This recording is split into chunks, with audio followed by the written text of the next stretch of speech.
Welcome back, traveler, to the familiar halls of Katnua.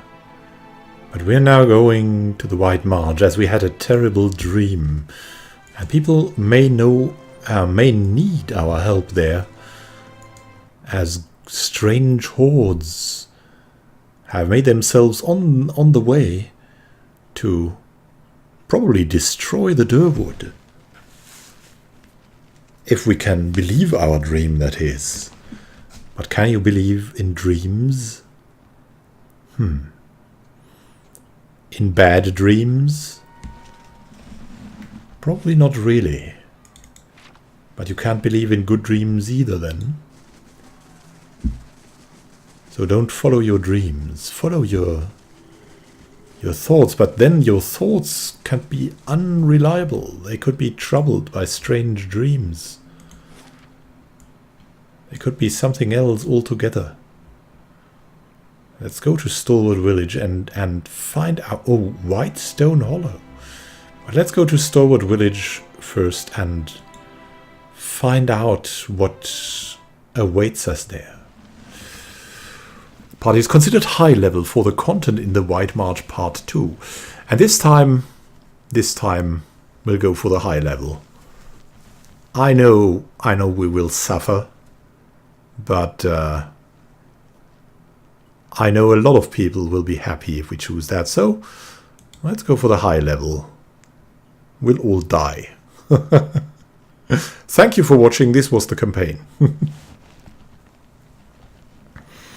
No, we're back now. And we have to be on our toes. Or we are toast. This is going to be a crazy experience. I know it already.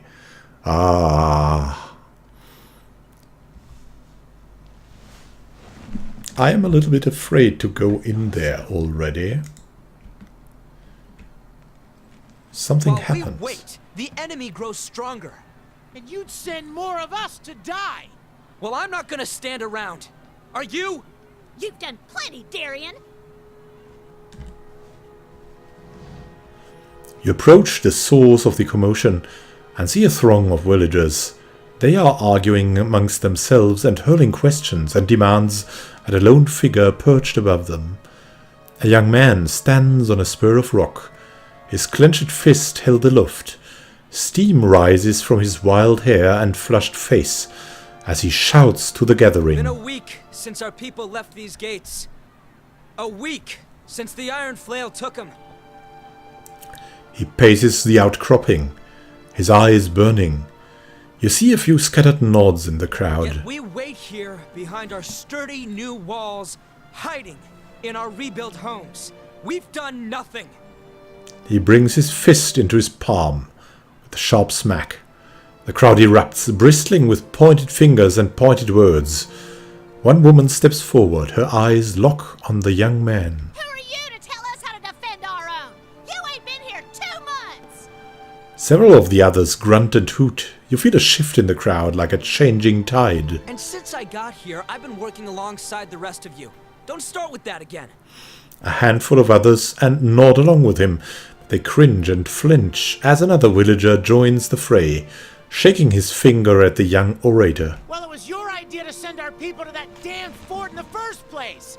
If it weren't for you and the other leeches that come up with you, we wouldn't be in this mess. The new accuser raises a chorus of furious cries. Darian raises his hands for a calm, but the crowd's wrath is snowballing. This is somehow interesting. Seems like he did something and it was a foolish idea in the end. First we'll continue listening, then we'll maybe stop them later. Enough. Enough. Darian waves for calm, but the crowd has worked itself into a frenzy. He scans the assembly, beads of sweat rolling from his temples. His eyes fall on you, and he points. You want to boot all the Outlanders from your town? Tell that to the hero of the White Forge.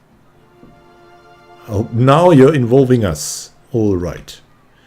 A dozen heads turn in your direction. The villagers recognize you, and their eyes widen with hope and reverence.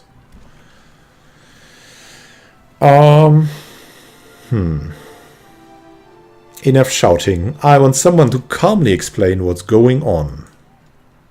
Darian nods. It's a small army from Renegades. They call themselves the Iron Flail. At Darian's mention of the name, the rest of the crowd falls silent.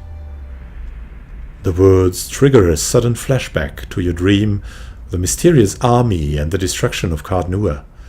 As the image fades, you see once more the vision of 100 eyes, watching you and something just beyond. Showed up a few weeks after you opened the battery. Demanded we give him the White Forge. Oh my god, he avoids your gaze, scraping his boot against the rock. They're led by Adaric Sendamir. Comes from an old Rayed Saren family. The rumor has it the man's half mad with visions. Claims one drove him here to take the White Forge. Oh my god. They're not the only bloodsuckers around here. The villager glares up at Darian, but most of his fellows are ignoring him by now. Darian raises his voice above the ruckus. Our crew at the battery locked their doors and told the Iron Flail to go back to Rayed Saris. Instead, they built a fort in the middle of the wood. So we sent a committee to reason with them. That was a week ago. We haven't seen our people since. Well, they are probably bribed or dead. A low rumble ripples through the crowd. Darian hesitates. That can only mean one thing. No, it can mean a lot of things. He grimaces as the frightened, arguing crowd drowns him out once more. Well... Give it up? No. Got to defend what's yours. Is it theirs? Not really. Can't you share the White Forge with them? The villagers shout and squawk louder than ever. After what they did to our neighbors? What exactly did they do? The only thing they know how to do is start wars. Please, everyone! In the fragile silence that follows, the others turn and look at Darian. Whatever our difference is, we've got to deal with the army at our gates. He looks back to you. You've done a lot for Stalwart already. Many Many of us wouldn't even be here if it wasn't for you. He breaks off, looking as if he'd like to stuff his words back into his mouth. After an uneasy pause, he swallows and continues. What I mean is, if anyone could deal with an army, it's you.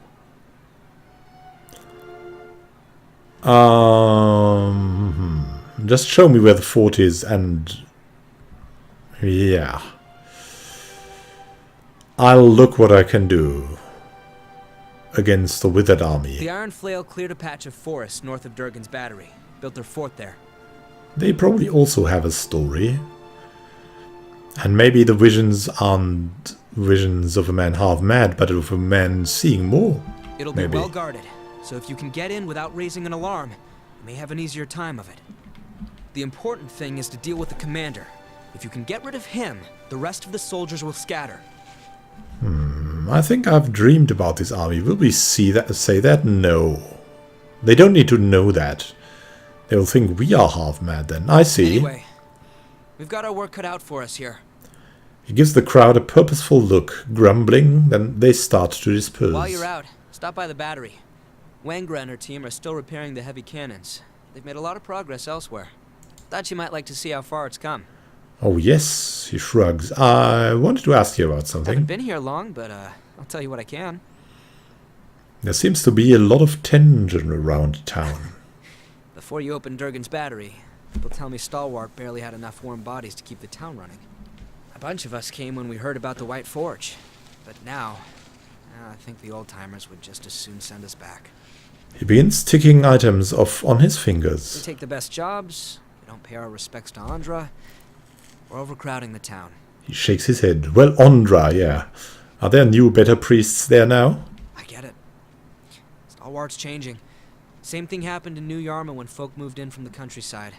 But they can't keep blaming us for everything that goes wrong out here.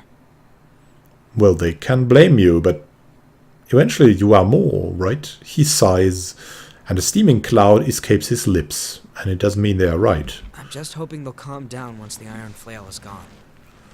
The Iron Flail. What brought you to Stalwart, though, Darian? I want to know who we're dealing with, even if it's a lie, maybe. Work. I was a cobbler in New Yarma, but the city got more crowded every year. Rural types fleeing the legacy. Interesting. A couple months ago, I heard Stalwart was offering land and opportunity to new settlers, so figured I'd give it a go out here. Too crowded. He's probably a criminal that went here. Losing his past. Well, we're not judging him, but he might be that. For a while, folks seemed glad to have some new blood. But that changed as more and more of us came.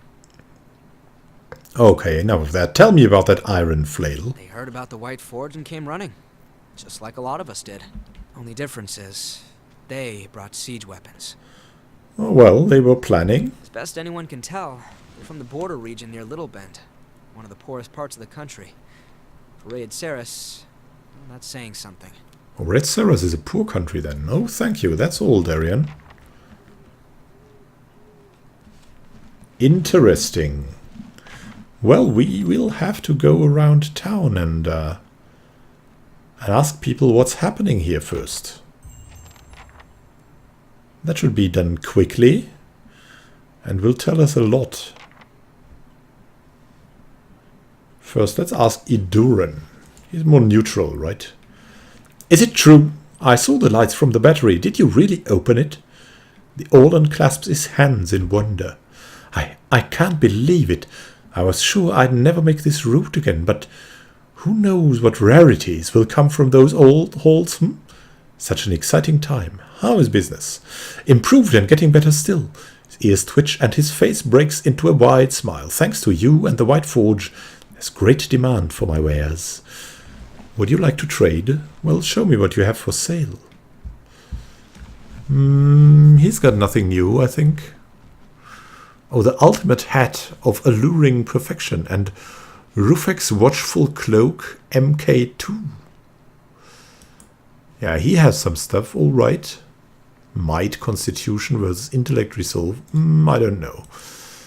This one, two more enemies needed to flank. Wow, and 2 perception.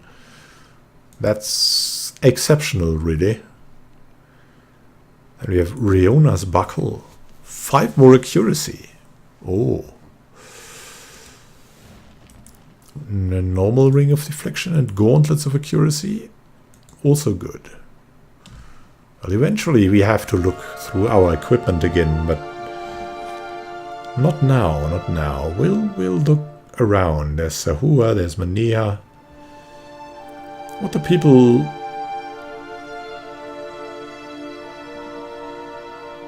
Oh, there's the Stalwart Mines. Have we been in there? Let's have a look. There's some new... Ren Guild never said negotiating trade agreements was part of the job.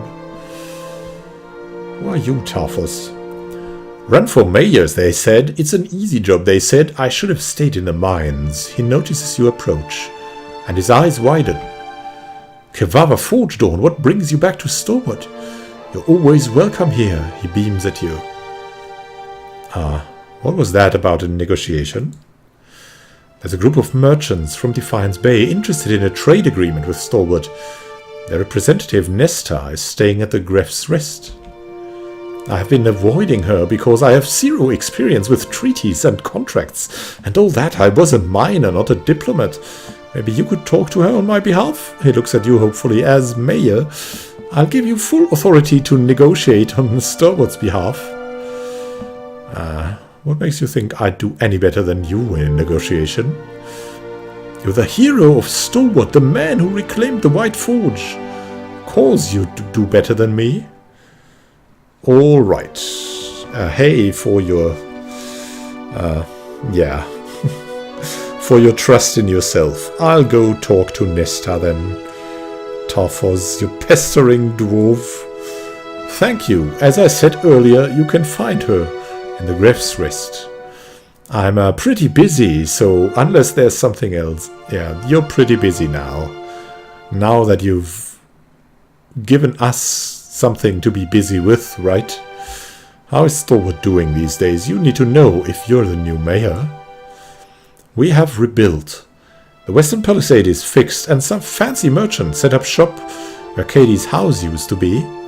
He gestures at the temple. We've also got a proper temple to Abaddon again. Never understood why the Ondrites stuck around Stalwart in the first place. Well, farewell, farewell. So, thank you for watching. We'll see about more of the rebuild Stalwart in the next episode. We'll have some trade negotiations and maybe some first fighting adventures. Happy gaming to you. This is Immanuel signing out.